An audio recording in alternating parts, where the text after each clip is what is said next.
Ķīnā mūsu izgudrojumi tika apbalvoti no ķīniešu puses ar bronzas medaļu. Profesora Lapsas siltinātās sienas ar IFIA zelta medāli bija apbalvots Viļņu enerģijas iekārta. Un IFIA prezidents, pasniedzot apbalvojumu, teica tā: jums ir dota iespēja nedēļas laikā izdomāt un piedalīties ar 3 Latvijas izgudrojumiem, kā uzaicinātie viesi Nirbergā, Vācijā. Un šeit, Nirbergā, tā ir izstāde, kurā piedalās tikai tie izgudrotāji ar tiem izgudrojumiem, kuri jau pirms tam ir startējuši starptautiskās izstādēs un sasnieguši kaut kādas sasniegumus, tur medaļas dabūjuši atzīti. Nu, tad devāmies tālāk uz Nirbergu, kaut gan Normunds Lazdiņš saslima pēc Ķīnas un bijām spiesti divatā ar Mareku Justu divus šos izgudrojumus vest uz Nirbergu. Jo laiks bija ļoti maz un, teiksim, pieņemt vēl kaut kādas lēmumus par citu izgudrojumu demonstrējumu bija diezgan grūti. Nirberga kā tāda izgudrotāju vidū skaitās pasaules olimpiāde, ja salīdzina sportu. Jo bez vācu izgudrotājiem, kuri lielākā daļa tur ir, viņi visi ir izgājuši ar saviem izgudrojumiem cauri olimpiādēm, dažādām izstādēm. Lūk, šeit ir viens no jaunekļiem, kurš saņēma savā saucamajā bērnu grupā zelta medali.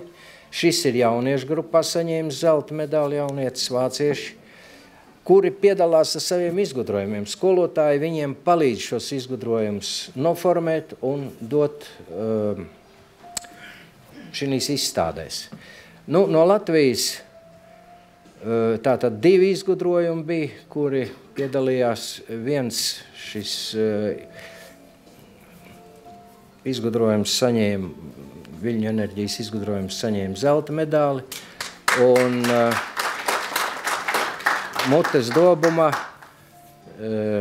šis izgudrojums saņēma bronzas medāli. Tas ir Normunda Kļaviņa autora darbs. Tad, kad medaļas bija pasniegts, mēs šeit stāvam visi vienā stendā, tātad dāņi, čehi, nīderlandieši. Tad pienāca man dāņu izgudrotājs, kurš arī bija Ķīnā ar savu izgudrojumu, bija dabūjis bronzas medali. Viņš teica, nu, tagad jau tu būsi bagāts, viņš saka, tu dabūji zelta medali, tev jau valdība tagad riktīgi pa to iedos. Es saku, nē, nekas nebūs. Viņš saka, kā? Man jau iedeva, ka es dabūju bronzas medali Ķīnas izgudrojumu izstādē 30,000 eiro. Viņš saka, un tagad, ja es esmu atkal dabūjis bronzas medali šī izstādē, viņš saka, man valdība momentāli visu šo projektu dzīs ar savu finansējumu cauri. Nu, man vienkārši tāda palika doma, varbūt kādreiz tā būs arī Latvijā, ar Latvijas izgudrotājiem. Nu, šis ir vēja enerģijas dabīgais izmēģinājums jūras viļņos. Paldies par uzmanību!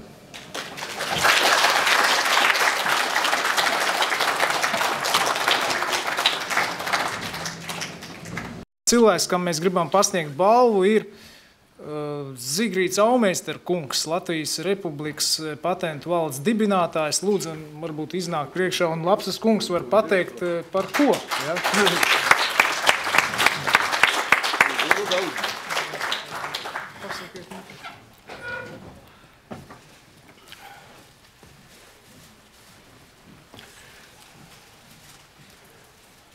Man ir liels prieks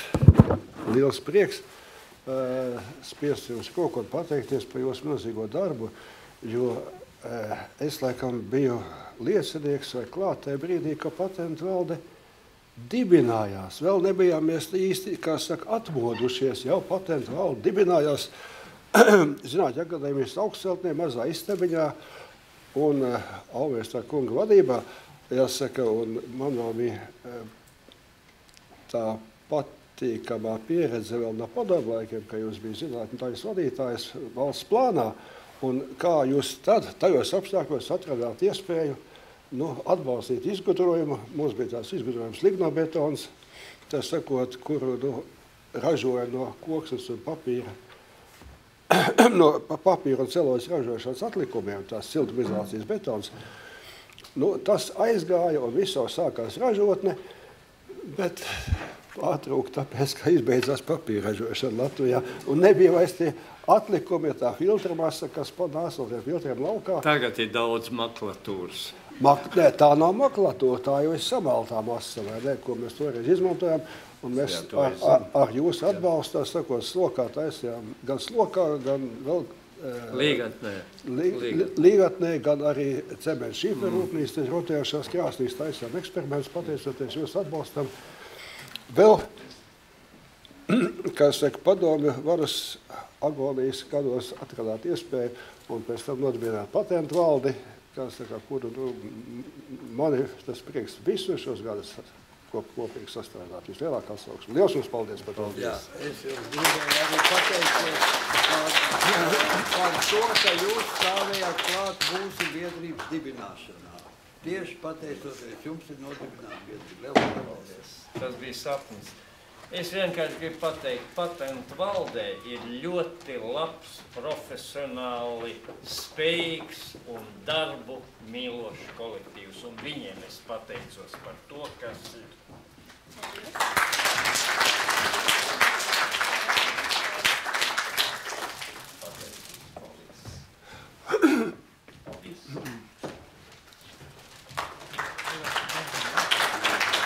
Otrā balva tiek pasniegta,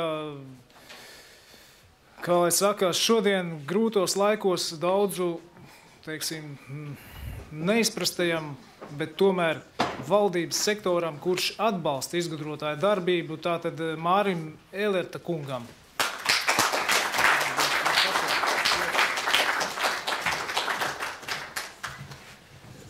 No Māra Elerta kunga ir saņemts ļoti liels atbalsts mūsu biedrības tapšanas stadijā.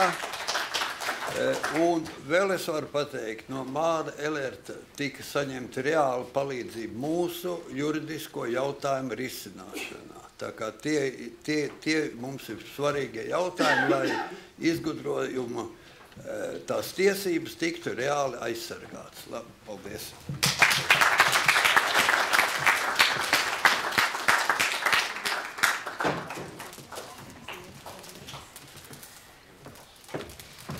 Paldies, un es novēlu izgudrotāju biedrībai veiksmīgu darbu un uz sadarbību arī turpin.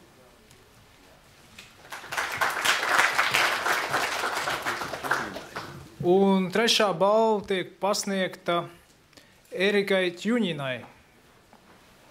Aldis Veglājs, lūdzu, komentāri.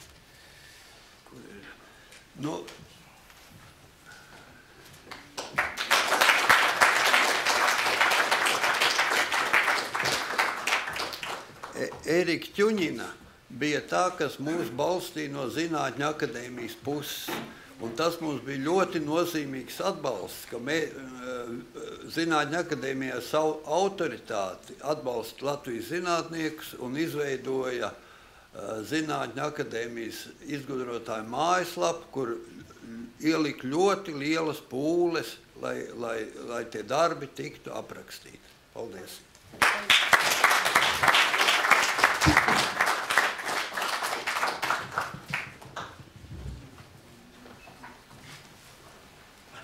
Nu, ko tad oficiālā daļa ir šodien noslēgusies. Vēl gribēju piebilst, neoficiālā daļa turpinās lejā pie kafijas glāzes. Un kā jau solīts, katram dalībniekam, kurš tika reģistrējies, tiek piešķirts diploms, kurš būs pie Agneses. Un viņa attiecīgi piešķirs jums. Ja?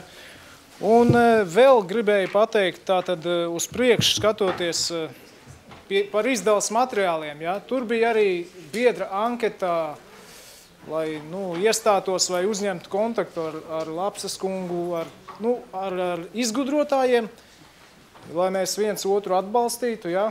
Tā kā aizpildot anketu, mēs noteikti varam atkal satikties vēl un nākamajā gadā mēs plānojam, kad varētu veidot patentu kursus sadarbībā ar patentu valdi un varētu arī izmantot Lapsas kunga lekciju pieredzi un apkopojumu un arī novadīt kādus seminārus, kur viņš jau ieiet mēs dziļāk tajā, kā veidot šo izgudrojumu, kā viņu noformēt un tam līdzīgi. Tā. Robert? Kurā vietā varēs diplomas? Tā, diplomas varēs saņemt pie partijas pie reģistrācijas galva. Vai ir vēl kādi jautājumi? Ja? Es gribētu papildināt Elerta kunga teikto par cigarešu dūmu smēķi sūkšanu no baloniņa.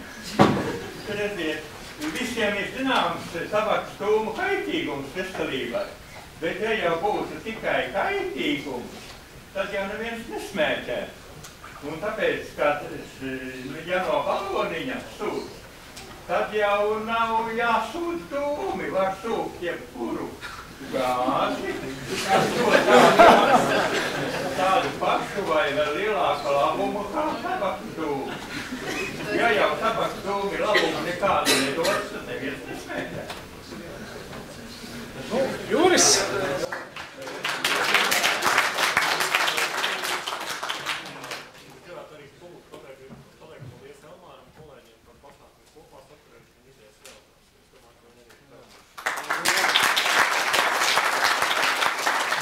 Te jau lielākā daļa no zāles, bet man liekas, te viens otrs es redzu, kurš pats te strādāja un taisīja visas lietas. Vēl viena tāda ziņa, mēs sadarbībā ar Rīgas biznesa skolu varam piedāvāt izgudrotājiem uzrakstīt biznesa plānu, kur studenti bez maksas palīdz uzrakstīt izgudrotājiem biznesa plānu, bet tad atsevišķi pie manis vai pie Jura. Nu ko, šī diena tomēr joprojām ir kā svētki, jo mēs gribam svinēt, tā kā tas bija Taizemē, kā mēs redzējām, ka viss notiek, ka cilvēki daudz neko tur nedomā, bet viņi vienkārši atzīmē izgudrotāju dienu un novērtē tos izgudrojumus, kas devuši lielu labumu cilvēcei un mums katram ikvienam. Tāpēc arī mēs gribam šo iestādījumu veidot ikgadēji, ja, un jau citu gadu, kad varētu prezentēt izgudrotāji savus izgudrojumus auditorijās un rādīt un būt kā izstādes veidi. Bet kopā sakot, tā kā visiem liels paldies un, lai Dievs mums palīdz un turēsimies arī kopā, ja, tad paldies.